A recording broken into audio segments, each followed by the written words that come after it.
अस्सलामुअलैकुम, मैं हूँ तारिक लियाकत। आज हमने यहाँ पर एक 60 किलोवाट का सिस्टम इंस्टॉल किया है। इस सिस्टम्स के अंदर हमने लॉन्जी 585 वाट के 102 पैनल इंस्टॉल किए हैं और इसके अलावा हमने नाइट्रॉक्स 12-12 किलोवाट के 2 हाइब्रिड इन्वर्टर्स इंस्टॉल किए हैं और इसके साथ हमने ऑन ग्रिड इन्वर्टर 20-20 किलोवाट के 2 इंस्टॉल किए हैं। ये जो सिस्टम है 12 किलोवाट का, ये एक 3 फेज़ सिस्टम है, यानी इसकी जो इनपुट है वो 3 फेज़ होती है और आउटपुट भी 3 फेज़ ही है। इन दोनों इन्वर्टर्स को हम पैरेलल में किए हैं हमने इन दोनों इन्वर्टर्स को, और इसके साथ हमने नराडा की 6 लिथियम आयन बैटरीज को पैरेलल करके थ्रू BMS एक्टिव किए। अब ये जो 2 इन्वर्टर्स हैं, हमने इन दोनों इन्वर्टर्स को पैरेलल कर दिया हुआ है। पैरेलल करने की वजह से इनका जो लोड कैरिंग कैपेसिटी है वो हमारे पास 24 किलोवाट हो गई है और ये जो इन्वर्टर है 15.6 किलोवाट के पैनल्स को सपोर्ट करता है। 15.6 किलोवाट का मतलब है कि इसके साथ आप लॉन्जी के या किसी भी कंपनी के 26 पैनल इंस्टॉल कर सकते हैं 585 वाट के। और इस इन्वर्टर की एक ख़ास बात यह है कि ये 670 वाट तक के पैनल्स को भी इजीली सपोर्ट करता है। इसके अंदर हमारे पास 2 चार्जर यूज़ हुए हैं, 2 MPPT चार्जर्स यूज़ हुए हैं। इसके अंदर 26 एम्पेयर पर चार्जर की कैपेसिटी है।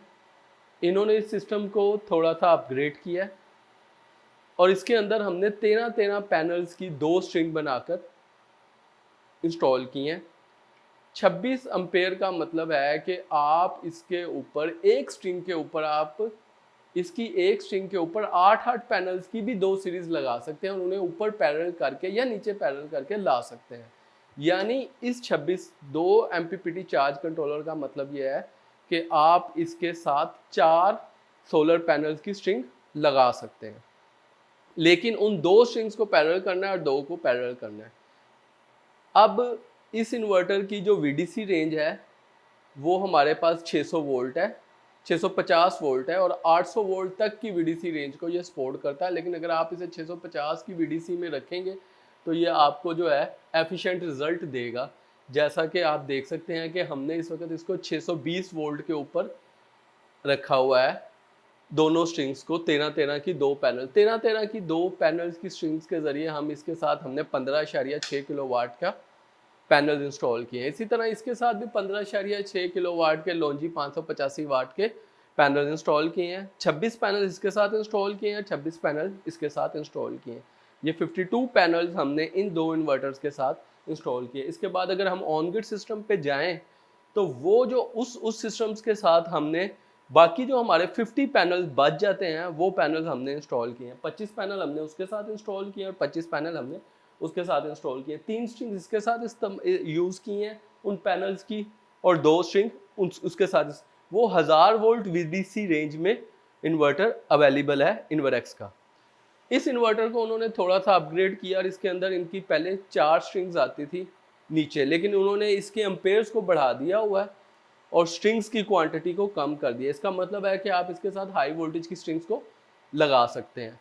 अच्छा, इस 2 इन्वर्टर्स को हमने पैरेलल किया हुआ है। पैरेलल करने से ये इन दोनों इन्वर्टर्स की जो कैपेसिटी है वो हमारे पास 24 किलोवाट बन जाती है। यानी 24 किलोवाट का मतलब है कि इसके ऊपर ऑलमोस्ट हम 8-1.5 टन के AC चला सकते हैं इन्वर्टर्स।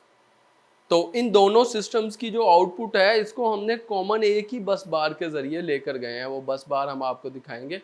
अभी हम इसके कनेक्शंस की बात करते हैं। इसके ऊपर हमारे पास पैरेलल A की पोर्ट है, पैरेलल B की पोर्ट है और ये एक BMS की पोर्ट है।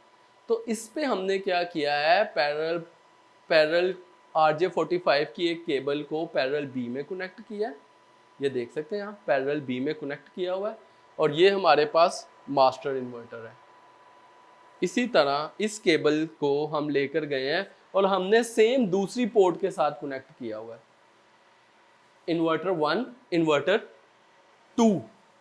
इन्वर्टर 1 में हमने इस कनेक्शंस को किया हुआ। ये आप केबल देख सकते हैं RJ45 की केबल है। इसके अंदर 8 केबल जो है वो पंच होती हैं। ये बिल्ट इन केबल है। इसके साथ हमने पैरेलल B में इसको लगा दिया और दूसरी केबल को हमने यहाँ पर भी पैरेलल B में लगा दिया। इससे क्या हुआ है कि ये इन्वर्टर हमारे पास मास्टर बन गया और ये स्लीव। इसको इन्वर्टर 1 कह लें, इसको इन्वर्टर 2 कह लें।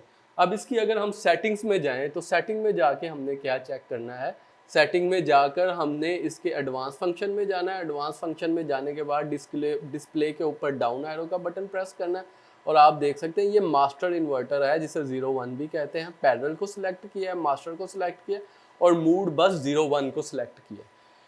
अब हम फंक्शन की से बैक पे जाएंगे और मैं आपको दिखाऊंगा कि ये मास्टर 01 इसके ऊपर मेंशन है। इसी तरह हम दूसरे इन्वर्टर के ऊपर जाते हैं, वहाँ पर आप देख सकते हैं कि इसके ऊपर पैरेलल का दूसरा ये स्लीव इन्वर्टर है, इसके ऊपर 02 लिखा हुआ है। कम्युनिकेशन केबल यहाँ पे लगी है पैरेलल 2 में। सेटिंग्स में जाएंगे, सेटिंग में जाने के बाद आपने एडवांस फंक्शन सेलेक्ट करना है। एडवांस फंक्शन में डाउन का एरो प्रेस करना है और यहाँ पर पैरेलल करना है, मोड बस 2 लिखना है और स्लीव लिखना है। तो इस तरह ये दो इन्वर्टर्स जो हैं हमारे पैरेलल में हो जाएंगे और लोड बेरिंग कैपेसिटी 24 किलोवाट हो जाएगी, जो कि हम इस बस बार के ज़रिए आउटपुट पर लेकर गए हैं। सबसे इम्पोर्टेंट चीज़ आपने ये याद रखनी है कि इन दोनों इन्वर्टर्स की जो इनपुट है, अगर इस इन्वर्टर को आप रेड फेज दे रहे हैं तो उस इन्वर्टर को भी आपने रेड फेज देना है ग्रिड की इनपुट पे। इसी तरह अगर आप येलो पे येलो दे रहे हैं तो उसी तरह उसको भी आपने येलो ही देना है और ब्लू पे ब्लू ही रखना है। बात करने का मकसद ये है कि तीनों फेज़ों के फेज सीक्वेंस बिल्कुल रेड येलो ब्लू तरतीब से इन पे भी बराबर होना चाहिए, आउट पे भी बराबर होना चाहिए और जेन पोर्ट के ऊपर भी बराबर होना चाहिए। वायरिंग करते वक्त आपने अपने जो भी इंस्टॉलर है उसको सबसे ये बात ज़रूर बतानी है या उसे एक प्रोफेशनल इंस्टॉलर को सेलेक्ट करना है जो आपको इन चीज़ों के आपका ख्याल रख सके। रेड के ऊपर रेड, येलो के ऊपर येलो और ब्लू के ऊपर ब्लू लगाना है इनपुट पे। इसी तरह इस पे भी, और जो आउटपुट का है वो भी फेज सीक्वेंस से ही लेकर जाना है। तो ये जो 24 किलोवाट का सिस्टम है, हम इसको एक बस बार के ज़रिए आउटपुट के ऊपर लेकर जाते हैं। तो इस बस बार के ज़रिए आगे हमने अपने लोड को कनेक्ट किया हुआ है। 6 mm की केबल आप इसके पर फेस इसके ऊपर यूज़ कर सकते हैं। क्यों? क्योंकि ये जो इन्वर्टर है अपने एक फेज़ के ऊपर 4 किलोवाट की करंट कैरिंग कैपेसिटी रखता है। तो इस इन्वर्टर के साथ हमने ग्रिड को भी अनेबल करना है। अभी ग्रीन मीटर भी हमारा इंशाल्लाह इंस्टॉल होना है इसके साथ। GI की डक्ट के ज़रिए हम अपनी सारी केबल्स को हमने कवर किया हुआ है और ऊपर से हम 4 mm की केबल्स के ज़रिए, न्यू एज की 4 mm की केबल्स के ज़रिए अपनी स्ट्रिंग्स को हमने बनाया हुआ है। बैटरी के साथ जो हमने केबल इस्तेमाल किया है वो 25 mm की केबल यूज़ की हुई है दोनों बैटरीज के साथ। अभी मैं आपको वो जो नराडा की हमारी 6 बैटरीज हैं उनको भी आपको कवर करते हैं। इससे पहले मोस्ट इम्पोर्टेंट कि ये जो दोनों इन्वर्टर्स हैं इसकी जो आउटपुट है इस बस बार के ऊपर आई हुई है। Red yellow blue, red yellow blue और प्लस न्यूट्रल, दोनों की न्यूट्रल्स को हमने कॉमन कर दिया हुआ है। अच्छा, इस सिस्टम के साथ जो हमने सबसे मज़े की बात, आपको पता है कि ये सिस्टम जो है L2L यानी 2 AC आउटपुट्स के साथ आता है। अब जो दूसरी आउटपुट है जिसे हम जेन लोड भी कहते हैं, स्मार्ट लोड भी कहते हैं, एक तो क्रिटिकल लोड है। क्रिटिकल लोड वो लोड होता है जो कि हम रात के time during grid load shedding हम इस लोड को चलाना चाहते हैं। फ़र्ज़ करें कि रात के टाइम हमारी लाइट चली गई है तो हम अपने लाइटें, पंखे और जो भी हमने लोड डिफ़ाइन किया, अगर इतनी बड़ी बैटरीज़ के साथ हमने ये सिस्टम बनाया है तो इसके साथ हमने 2 ACs को इन बैटरीज़ के ऊपर चलाने के लिए रखा है। लेकिन मज़े की बात यह है कि हमने इस सिस्टम के अंदर स्मार्ट लोड को यूज़ नहीं किया हुआ। यहाँ पर हमने जो हमारा जेन लोड है, जो हमारे पास जेन का लोड है, ये आपको जेन का लोड नज़र आ रहा है, ये जेन का लोड है। इसके साथ हमने जनरेटर को कनेक्ट किया हुआ है, इसके साथ हमने जनरेटर को कनेक्ट किया हुआ है जो कि लाइट जाने के ऊपर जब हमारा जनरेटर चल जाता है, लाइट जाने के ऊपर अगर हमारा जनरेटर चल जाता है और हमें जो है सोलर से कम एनर्जी मिलती है तो वो बाकी जो पावर है वो हमारी वापडा से रिकवर हो जाती है बैटरियों से लेने के बाद। ठीक है, तो अभी मैं आपको मीटर पे यहाँ पे दिखाता हूँ कि ये आप देख सकते हैं कि अभी इसके ऊपर जनरेटर की कोई भी पावर नहीं आ रही। क्यों? क्योंकि अभी हमने इसके साथ जनरेटर ऑन नहीं किया हुआ। ये आप देख सकते हैं जनरेटर की यहाँ पे कोई भी इनपुट नहीं आ रही। तो यहाँ पर अभी हम यहाँ पे आपको जनरेटर चलाएंगे लाइव और लाइव टेस्ट करवाएंगे कि जनरेटर के साथ इसका क्या बिहेवियर होता है। ठीक है, तो मैंने आपको इस सिस्टम का इंट्रोडक्शन और इसकी कनेक्शंस के बारे में बता दिया। GI की डक्ट के ज़रिए इसको कंट्रोल किया गया सारे सिस्टम्स को। उसके बाद मैं आपको नराडा की बैटरीज दिखाता हूँ जो कि हमने इस सिस्टम्स के साथ पैरेलल में इंस्टॉल की हुई है और इसके BMS को एक्टिव किया हुआ है।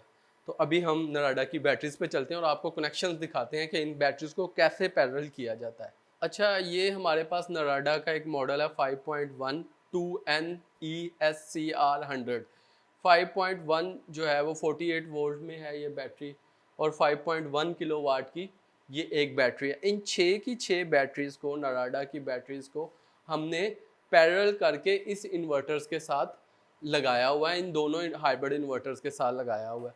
आप ये देख सकते हैं, इसको पैरेलल हमने किया हुआ है और एक ही इन्वर्टर के BMS को एक्टिव करवा के दोनों बैटरीज के साथ एक्टिव किया हुआ है। आप यहाँ से अगर आप जाएंगे तो ये हमने एक बस बार लगाई हुई है। इन दोनों इन सारी बैटरीज को पैरेलल करके सारे नेगेटिव्स को आपस में जोड़ दिया, सारे पॉजिटिव को आपस में जोड़ दिया, और यहाँ से एक पॉजिटिव लेकर गए हैं अपनी एक बस बार में। इसी तरह यहाँ से एक नेगेटिव लेकर गए हैं अपनी एक बस बार में, और यहाँ पर हमने जो है वो 35 mm की केबल यूज़ की हुई है, और 35 mm की केबल के ज़रिए इन्वर्टर की दोनों बैटरीज को कनेक्शन दिए हुए हैं। नराडा की 6 बैटरीज को हमने पैरेलल किया हुआ है। 5.1 किलोवाट की एक बैटरी है और 48 वोल्ट की है। जब हम इन सब को पैरेलल करते हैं तो ये 48 वोल्ट बन जाते हैं, जो कि इन्वर्टर को रिक्वायर्ड होते हैं। जब हम इन 6 की 6 बैटरीज को पैरेलल करते हैं तो ये ऑलमोस्ट 30 किलोवाट का बैटरी बैंक बन जाता है। इसका मतलब है कि आप इसके ऊपर 1 घंटे के लिए 30 किलोवाट का लोड डाल सकते हैं। अगर हम 15 किलोवाट का लोड डालते हैं तो वो 2 घंटे के लिए होता है। आए अभी मैं आपको इसके कनेक्शंस बताता हूँ। ये आप देख सकते हैं, सारे नेगेटिव कनेक्शंस आपस में जुड़े हुए हैं, सारे पॉजिटिव कनेक्शंस आपस में जुड़े हुए हैं। यहाँ से एक पॉजिटिव और यहाँ से एक नेगेटिव हम बस बार में लेकर गए हैं और बस बार से आगे इन्वर्टर्स को दिए। अब हम इसके BMS के कनेक्शंस आपको बताते हैं। आप ये देख सकते हैं, RS45 के ऊपर ये केबल लगी हुई है। RS45 के ऊपर ये केबल हमारे पास लगी हुई है, ठीक है। इस केबल्स के ज़रिए हम इन्वर्टर के अंदर लेकर गए हैं। इसी तरह अगर हम दोबारा आप देखें, सबसे पहले RS45 की इस केबल को बैटरी की इस केबल के ज़रिए जोड़ा हुआ है। ये देखें आप, इस केबल को इस केबल के ज़रिए जोड़ा हुआ है, ठीक है। और इसका जो डिप स्विच 1 है वो ऑन किया हुआ है। अगर मैं इस तार को 1 सेकंड के लिए उतार के दूं तो ये बैटरी अलार्म करेगी, लेकिन ये अलार्म आपका बाद में ख़त्म हो जाएगा। ये आप देख सकते हैं, अगर मैं 1 सेकंड के लिए इसको उतारूं तो ये आप देख सकते हैं कि सारी की सारी केबल्स हमारे पास लगी हुई हैं। 8 की 8 केबल्स पंच हुई हुई हैं। ये आप देख सकते हैं, 8 की 8 केबल्स पंच हुई हुई हैं, और इसी के ज़रिए बैटरी के अंदर बैटरी का BMS एक्टिव है। इसी केबल के ज़रिए हमारा BMS एक्टिव है। इसी तरह ये सारी केबल्स हैं। ये आप देखें, ये इसके साथ जुड़ी हुई है। ये 1 RS45 की सेकंड बैटरी के साथ जुड़ी हुई है। इसका डिप स्विच 1 ऑन है। अब हम दूसरी बैटरी के ऊपर आ जाते हैं। दूसरी बैटरी का डिप स्विच 2 ऑन है और ये इसकी सेकंड पोर्ट के साथ जुड़ी हुई है। अब इसकी फर्स्ट पोर्ट को हम लेकर गए हैं थर्ड बैटरी की सेकंड पोर्ट के साथ। ये आप देखें, ये थर्ड पोर्ट के साथ लेकर गए हैं। इसी तरह यानी फर्स्ट को हमने इसके साथ जोड़ दिया, फिर सेकंड को इसके साथ जोड़ दिया, और फिर थर्ड को हमने, ये आप देख सकते हैं, फोर्थ के साथ जोड़ दिया, और third number DIP switch on है। इसी तरह अगर हम फोर्थ के साथ जाएंगे तो ये थर्ड की जो केबल है ये हमारी फोर्थ के फर्स्ट के साथ लगी हुई है। ये आप देखें, फर्स्ट के साथ लगी हुई है और इसका डिप स्विच 4 ऑन है। और इसकी जो फर्स्ट है ये बैटरी की 5 के साथ लगी हुई है और इसका डिप स्विच 5 ऑन है। ये देखें आप, यहाँ से आपको क्लियर कनेक्शंस जो हैं वो नज़र आ रहे हैं। सेकंड, अगर 5 बैटरी पे जाएं, 5 डिप स्विच ऑन है और ये फोर्थ की फर्स्ट के साथ लगी है और इसकी सेकंड के साथ लगी है। इसी तरह अगर 5 और 6 को आपस में कनेक्ट किया गया है तो उसको क्या किया गया, RS45 के 1 के साथ जोड़ा गया और इसको इसके सेकंड के साथ जोड़ा गया और इसका डिप स्विच 6 ऑन है। इस तरह हमने जो है 6 बैटरीज को 5.1 किलोवाट की 6 बैटरीज को आपस में पैरेलल करके 30 किलोवाट का बैटरी बैंक बनाया, जो कि 1 घंटे के लिए 30 किलोवाट लोड चला सकता है। और 6000 लाइफ साइकिल की ये बैटरी है और पूरे 100 एम्पेयर की है। 0.5C के ऊपर ये बैटरी डिज़ाइन नहीं है, 1C के ऊपर ये बैटरी डिज़ाइन है। तो आप देख सकते हैं ये सारे कनेक्शंस हैं, कोई भी रेड इंडिकेशन नहीं आ रही। RJ45 की केबल्स के ज़रिए हम उस इन्वर्टर तक लेकर गए हैं जिसका हमने BMS ऑन किया है। आए अभी मैं आपको उस इन्वर्टर की केबल के कनेक्शंस दिखाता हूँ। अच्छा जी, 6 बैटरी बैंक्स को GI की 25 mm की डक्ट के ज़रिए हम तारों को इसके अंदर लेकर गए हैं, यहाँ से बैटरीज को कनेक्ट किया। और कम्युनिकेशन केबल की बात करें तो यहाँ पर हमारे पास RS45 की जो BMS की केबल है, यहाँ पे मेंशन है बैटरी कम्युनिकेशन की केबल, उसके साथ ये सिस्टम कनेक्ट है। इलेक्ट्रिक DB की अगर हम बात करें तो हम अपनी सारी स्ट्रिंग्स को DC ब्रेकर के थ्रू इन्वर्टर में लेकर गए हैं। चिंट का DC ब्रेकर हमने इस्तेमाल किया है। DC प्रोटेक्शंस के लिए हमने DC SPD यूज़ की है। और DC कंपोनेंट्स में हमारे पास DC SPD आती है, इन्वर्टर आता है और इन्वर्टर की बॉडी आती है। तीन एक ही अर्थ बोर के ज़रिए रिपीट कर देता हूँ, DC SPD को, गैल्वेनाइज की GI डक्ट को, और इसको हम जो है ना वो आपस में अर्थ किया हुआ है। इसके अलावा हमने CNC के जो है वो ब्रेकर्स लगाए हैं, CNC के SPD यूज़ की है, CNC का 4 पोल ब्रेकर लगाया हुआ है, इसे इनपुट दी हुई है उसके ज़रिए। और इसके अलावा ये सारी DC SPDs हैं। और इसके अलावा जो हमने अपनी इन्वर्टर की एक साइड के ऊपर जो है हमने जनरेटर की सप्लाई दी और जनरेटर की आउटपुट इस चेंज ओवर के ज़रिए लेकर गए। और मेन केबल हमने जो है वो 25 mm की मेन केबल डाली और इसी केबल के ज़रिए हमने सारी की सारी इनपुट्स दी हुई हैं। तो इस सिस्टम को याद रखिएगा, इस सिस्टम को हमने स्मार्ट लोड के बजाय इसको जनरेटर के साथ कनेक्ट किया हुआ है। अच्छा, हमने इस इन्वर्टर में जेन लोड जो है हमारे पास, जेन लोड, उसकी जगह हमने जनरेटर की इनपुट दी हुई है। और जनरेटर की इनपुट देने के लिए आपने क्या करना है, सेटिंग्स में जाना है और जनरेटर इनपुट को सेलेक्ट करना है और यहाँ से जनरेटर कनेक्शन कर देने। और इसके अलावा आप दोबारा, अगर मैं आपको सेटिंग में फंक्शन की से बैक गए, सेटिंग्स में गए, जेन पोर्ट में, ये देखें आप, यहाँ पर हमने मेंशन किया हुआ, हमने स्मार्ट लोड आउटपुट नहीं दी हुई जैसा कि मैंने आपको मीटर में दिखाया था। और यहाँ पर हमने जो है जनरेटर की इनपुट को अनेबल किया हुआ है। दोनों इन्वर्टर्स के ऊपर जनरेटर को अनेबल किया हुआ है। सेटिंग्स में जाके, बैटरी सेटिंग्स में जाके ये आप देख सकते हैं जेन चार्ज पे मैंने कहा है कि जैसे ही हमारी बैटरीज 50% के ऊपर आए, क्योंकि हमारा यहाँ पर ATS पैनल लगा हुआ है, जनरेटर ऑटो स्टार्ट हो जाता है, तो क्या होगा कि जैसे ही हमारी बैटरी 50% के ऊपर आएगी तो जनरेटर इस बैटरी को चार्ज करना शुरू कर देगा और लोड जो है वो हमारे पास बगैर किसी शटडाउन किए चलता रहेगा। लॉन्जी 585 वाट के 102 पैनल्स L2 स्टैंड के ऊपर लगाए गए हैं। इसके अलावा हमने जो है वो GI की डक्ट यूज़ की हुई है इन पैनल्स को नीचे लेके जाने के लिए। तो ये L2 के ऊपर आप सारा व्यू देख सकते हैं। 4 अर्थिंग के बोर हमने किए हुए हैं। GI की डक्ट को अलहदा बोर किया गया है, लाइटनिंग अरेस्टर्स को अलहदा बोर किया गया है और AC/DC SPDs को अलहदा बोर किया गया है। तो 4 अर्थिंग के साथ लेस देन 1 ओहम मैगर के साथ रेजिस्टेंस चेक की गई है इन बोरों की। ये आप देख सकते हैं सारे का सारा सिस्टम। GI की डक्ट लगाई गई है नीचे। तारों को GI की डक्ट के साथ लॉन्ग लाइफ करने के लिए यूज़ किया गया है और गैल्वनाइज की GI की डक्ट है ये। इसके अलावा हमने जो है इसके साथ जो पाइप यूज़ किए हुए हैं वो भी PVC के बजाय आयरन के पाइप यूज़ किए गए हैं। तो टोटली सिस्टम को हर तरह से सिक्योर किया गया है। पैनल टू पैनल अर्थिंग की गई है। L2 के साथ ये 102 पैनल्स का ये सिस्टम है। लॉन्जी 585 वाट के ये पैनल्स हैं और ये सिस्टम 270 से लेके 300 पर डे यूनिट्स की कैपेसिटी रखता है। GI डक्ट के साथ ये सिस्टम है। गैल्वनाइज का पाइप इस्तेमाल किया गया है। L2 एल्युमिनियम स्टैंड्स यूज़ किए गए हैं और न्यू एज की केबल इस्तेमाल की गई है। फाउंडेशन पैड्स को इस्तेमाल किया गया है विंड प्रेशर को कंट्रोल करने के लिए। तो हर तरफ से ये सिस्टम एक state of the art system बनाया गया है। इसकी जो यूनिट्स की प्रोडक्शन है आलमोस्ट 9000 मंथली यूनिट्स की ये प्रोडक्शन रखता है। उम्मीद है कि दोस्तों को ये एक सिस्टम पसंद आया होगा जो कि हमने बड़ी मेहनत से बनाया है। अगर आपको वीडियो अच्छी लगी है तो प्लीज़ चैनल को सब्सक्राइब कर दें और कमेंट सेक्शन में ज़रूर जो है वो आप मुझसे क्वेश्चन पूछ सकते हैं। अल्लाह हाफिज़।